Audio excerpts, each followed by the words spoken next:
Hello, this is Amber Chand, and I am so happy to welcome you to the first conversation on Tea with Amber, a world of possibility.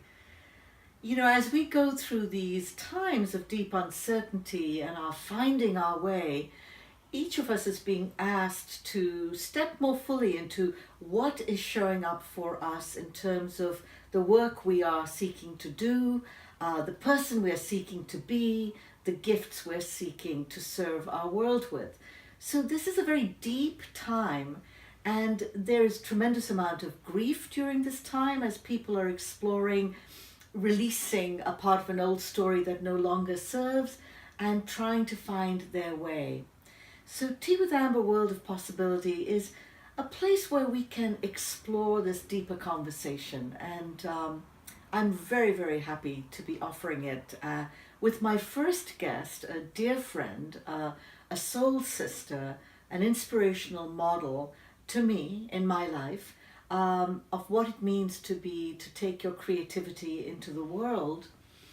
And so, with that said, let us meet here on the couch. Dear Anni Maliki, how are you? I'm so well. Happy to be here. Annie, you are looking gorgeous. I Thank just you, love what Andy. you're wearing. You always have the most fantastic sense of design. And in a way, I know the conversation today is about how have you tapped into your sense of creativity and intuition as a way to explore this new emergent story in your world. Tell us a little bit more about this. I think that creativity has always been a part of my life. I grew up in a very creative family, and yet I never trusted it entirely. It was always there, it was always sort of a pillar on which I leaned. But to understand how it brings me into the light and how it feeds my life force is a different thing, because it's the sobriety around it. It's a taking it at sea. It's not that it's a sober act. It's a very joyful, light, fun-filled act, but there's a seriousness about the connection between the life force, which is nature, and the natural world, and sort of the gifts that I was given, that I came into the world with, and creativity. Beautiful. And So, you've been exploring this as part of your mission in the world through your company, Anni Maliki Designs. And also, recently, you came into our community with a rather extraordinary performance in support and in collaboration with a marvelous organization which we both love very dearly called TreeSisters. So, what prompted you to firstly connect and collaborate with an organization and a global movement like TreeSisters? And why was it the dance piece that kind of really supported your vision? well, like so many of us, I have been in grief and suffering and pain and anger and anxiety and pretty much a depression as a result of what's happening in this country with our administration. I have an old, very old, familiar grief around the destruction of the natural world. It's always been something I've been so attuned to and sensitive to, even when I was very young. But this sort of catapulted it to a different level. And so I was really in a very dark place. And sometime this spring, you and Jennifer Brody brought to my attention TreeSisters. And I started to explore this, and also for my business, I'm a jewelry designer, and thinking, how can I partner with an organization that aligns with my values, environmentally, particularly, and that also supports and feeds women. So when I looked at TreeSisters, I was so excited by what I see as its kind of dual mission.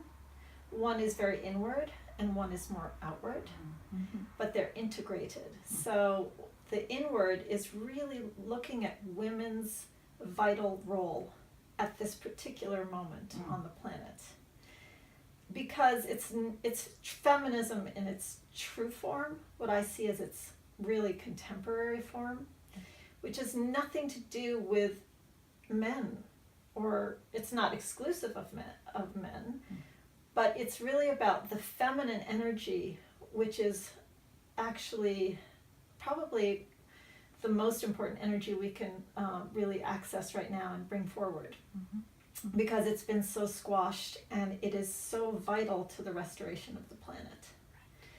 So for women who have an innate, hardwired, hormonal, reproductive, systemic consciousness, because it's a survival element in our bodies, that if we have a baby, we are geared to protecting it. Systems, we look at things in terms of systems, the system of the family, the system of the little community we live in, and then of the culture, and then of natural systems. So to really plug into the women and their role, and of course being a jewelry designer, I'm orienting my creative life towards women and beauty. And then the outward part is reforesting the tropics. So using all this tremendous energy of women to plant trees in the tropics, because tropical trees are the fastest growing trees on the planet, and they sequester the most carbon. So while we're trying to figure out how to deal with our fossil fuels and create alternatives, we need to sequester that carbon fast.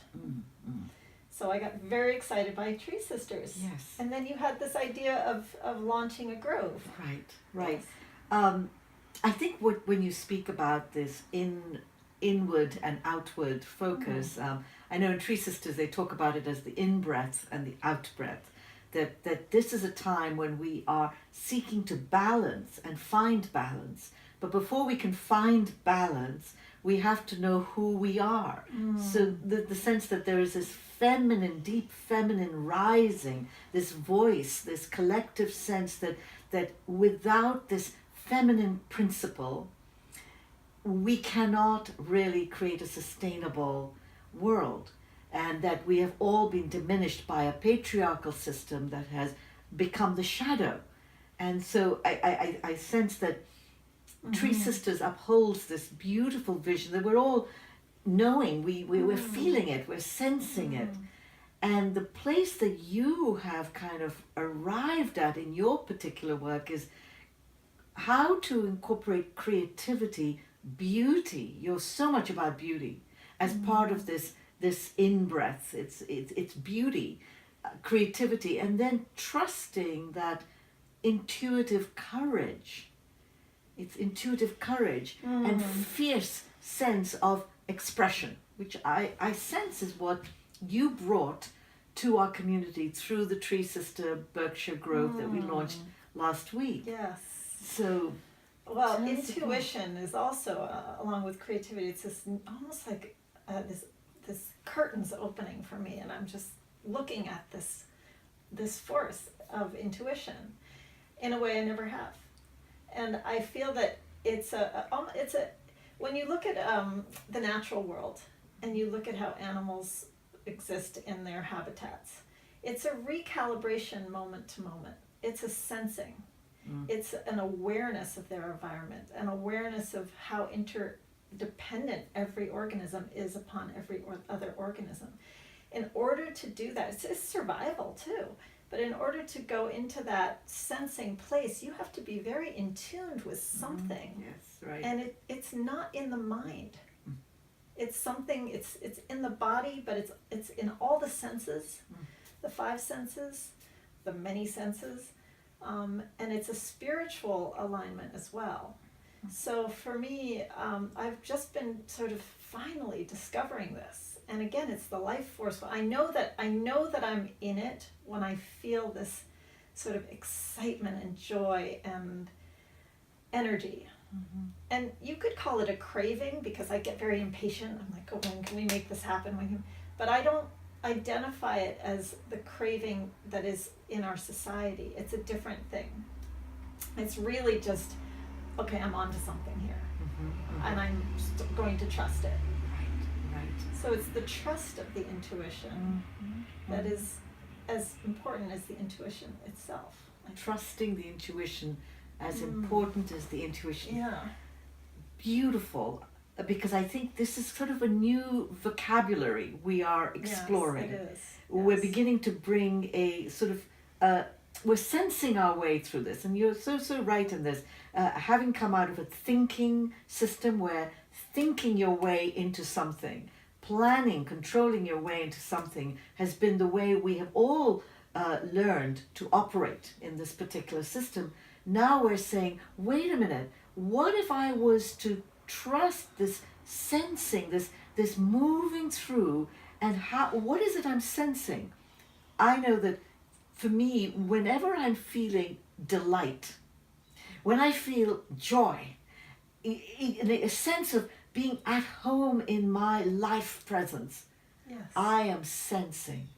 I am home. I am. I'm sort of using. I'm in joy as a radical act of resistance, which has become my that's big right. thing now.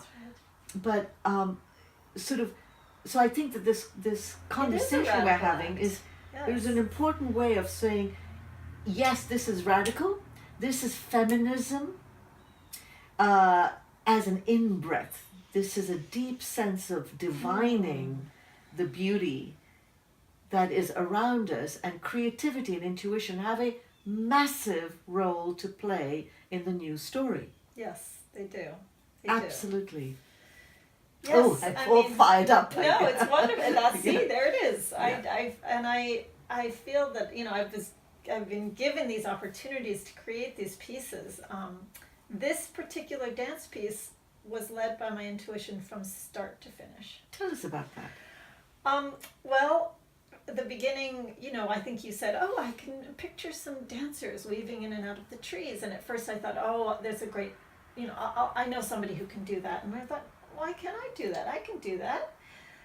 And immediately I felt that surge, that excitement. And then I saw the costumes in my mind's eye.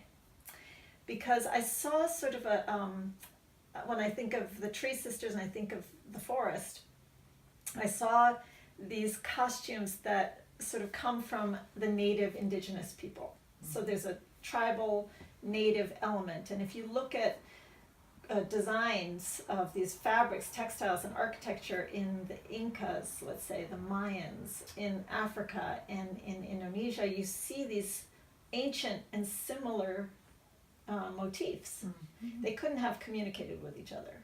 Mm. So what you know is that those motifs are emerging out of the natural world that they were so integrated into, right? So when we say tribal, it's so diminishing. It's very nature-based.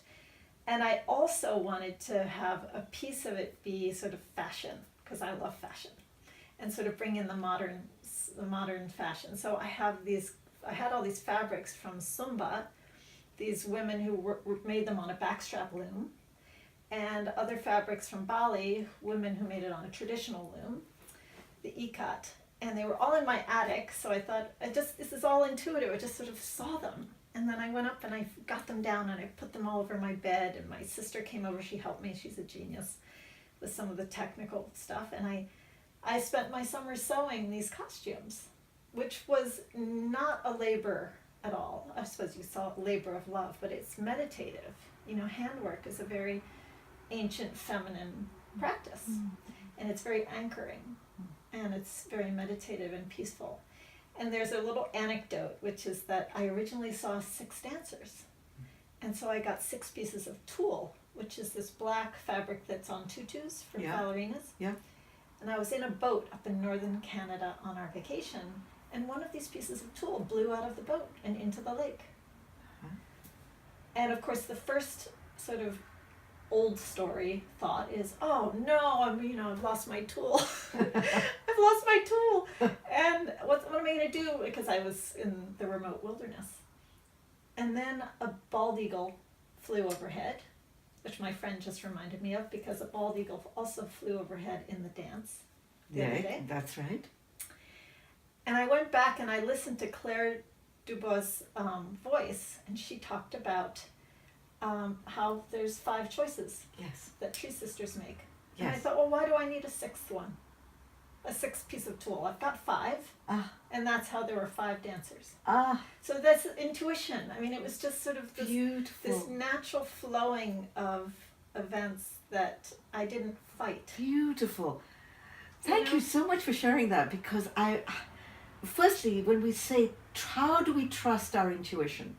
You were giving yourself the space to explore. You know, when we come as explorers, Yes. it's very different. We are opening ourselves to possibility.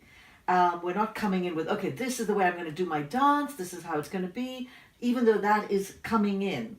But the fact that you tapped into, I love what you said, this indigenous sacred principle, because you saw it in the Inca, the Maya, the women in the Sumba Yeah. in Indonesia, and you were seeing patterns that emerge as a part of a collective fabric.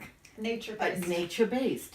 And then the vision of the women coming through is very beautiful. And then I love the fact that the word tool, which is Tulle, is actually can also be tool, Tool, Isn't that right? great? It's I like love the it. masculine, I feminine. love Have it. a tool, have Yes. a tool.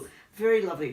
You mentioned that Claire, and of course, so much of our delight is that Claire Dubois is the founder, the inspirational, fired up, amazing, beloved founder of TreeSisters, and has a very clear voice about how to emerge into this time of the feminine awakening and nature-based feminine leadership, and in tribute and honor of the trees.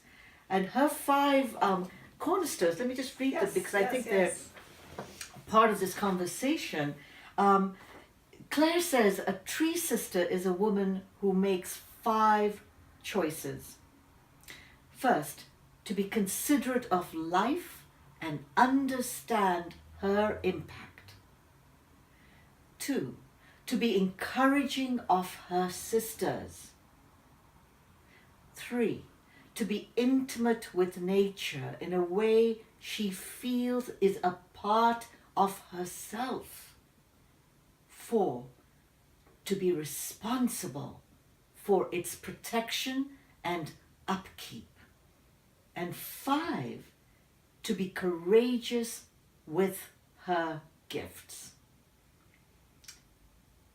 It sounds like your journey has beautifully woven those 5 cornerstones of TreeSisters. Yes, I feel that. I mean, that's why it just really hit me. This organization just really struck me. And you know, it's interesting because I mean, this is a dance. It's a dance that we performed out in the beautiful Berkshires in the sunshine on an afternoon. And there was a moment after this dance where I thought, oh God, you know, okay, so what? So what? It's a nice piece. People had a nice time. So what? But there's this to be supportive of her sister's part. And I thought about Claire, and I thought about the women who are on the front lines of this particular organization. Of course, they're everywhere, and I thought, that must be very hard work. You know, you're up against the patriarchy, you're up against the paradigm of consumption, and you're trying to introduce radical thought of being a restorer species instead of a consumer species. How exhausting. And then I thought, well, maybe this piece, you know, I imagine if I were Claire or one of these amazing women in the scaffolding of this organization, and I were to see this piece, I'd think, oh, I feel so supported. I'd feel supported. I feel supported by my sisters. I'd be given the strength to carry on. Even if the dance doesn't live on into eternity, that's fine. So it's a feeding. It's like the watering of the plant. So I guess we have a tendency to diminish our gifts, and my gifts happen to be in the realm of the creative act. You know, if I were a legislator, I would fail miserably, or a doctor, but this is where my gifts lie. Yes. And so I think that there's, if we allow ourselves to see the value of our gifts have much more potential to do good. That's what I feel. I have some tears in my eyes as I listen to you, in my heart actually, because you know, in a world where we diminish ourselves and feel like it doesn't matter what we do, You're right, it was a dance on a beautiful Sunday afternoon in a grove, but when we begin to recognize that each of us matters in the symphony of life, Yes. that without that beautiful dance piece, who knows what the ripple of that was, and to trust that each of us offers something, and I think when we do that, we may not see the result, and in a world that is so result driven, it's got to be, how many people showed up, and that diminishes our ability to literally allow ourselves the privilege, the honor to love life, to offer to life our unique gifts, and to know we're part of this interdependent, this river. The river, and the image of the river I love, because you don't know where it's flowing. When you jump in, you don't know where you're going to end up. Right. And you don't know who's going to join you along the way, which other droplets. Yes. And you don't know the effect, who you're going to be watering down the line. That's right. So these natural images they're sustaining. Beautiful. I think they're very helpful. Yeah. So share with us, before we end this conversation, something that you would like for us to know about this journey you're on. Well, I did want to say something about the arc of the piece itself. I started it with the sounds. I believe one of the functions of art is to bypass the mind. So to go, all this gyration that's going on from here up, and to go into the sensing, feeling, the feminine, which of course is men have in equal abundance to women. It's just that aspect of ourselves. And so I started this piece with the sound of birds and also the sound of women singing. And I wanted to do that because it's that sound of North American birds I chose, and also the sound of the loon.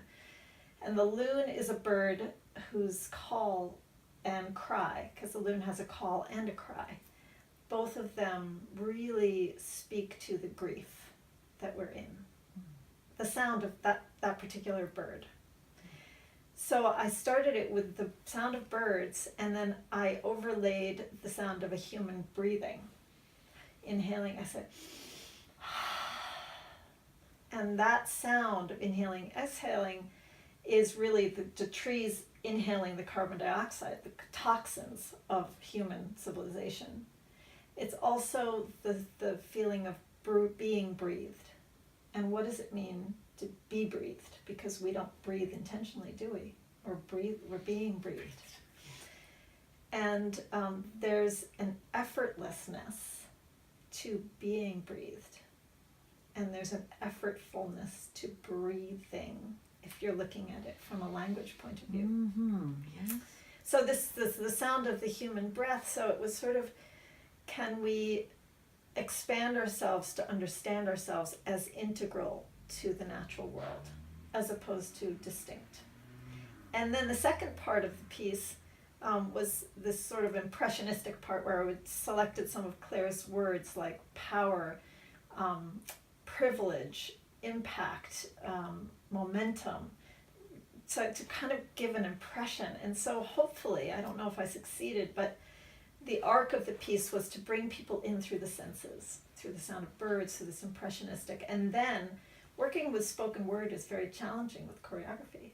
So, because it's not, music gives you such a framework, but spoken word, you're competing sometimes with the word. So then I built it out to include more of the context and more of the content of what Claire is speaking towards in terms of the feminine, the oppression of the feminine, the vital necessity of the feminine, and some of the hardcore facts about how much deforestation has taken place and how much work we have to do. Yes.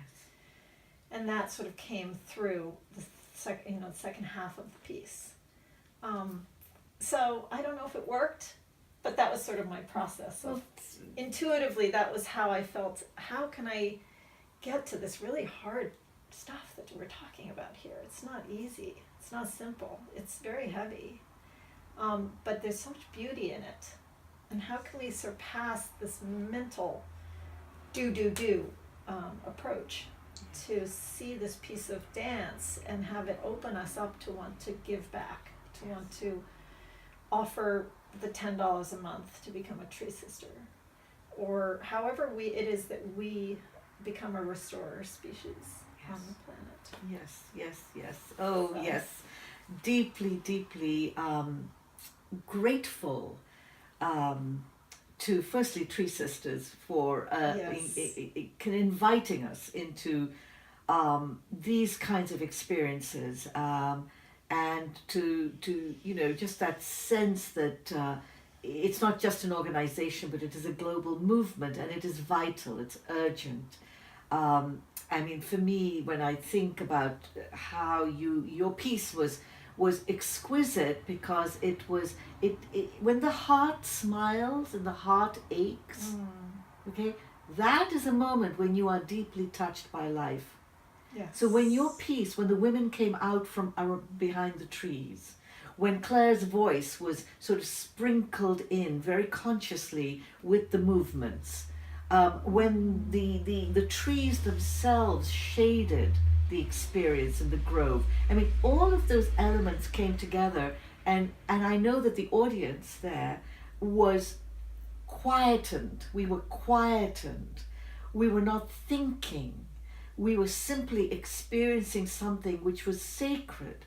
So to me, the sacred grove, Yes. Right. the sacredness of this journey, with its practical implications, its impact, its force, is blending it in that way is beautiful.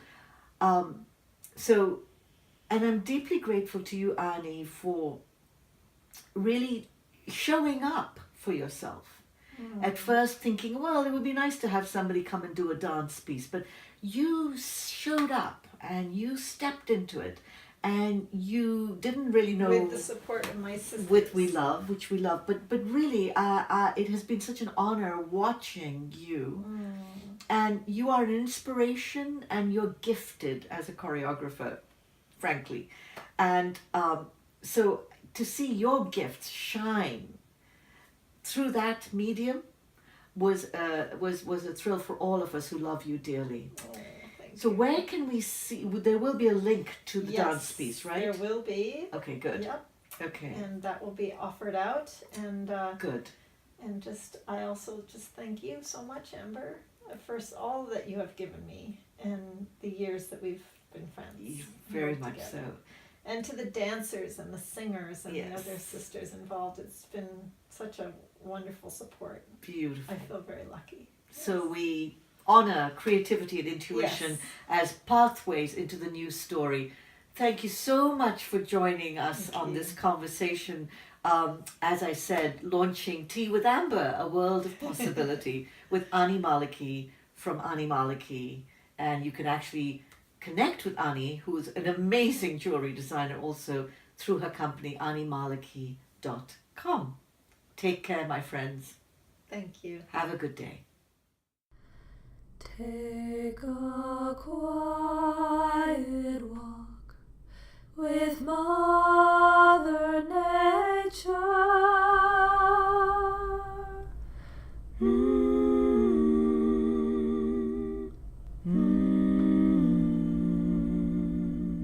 She will nurture your mind and soul. Mind and soul. Take a quiet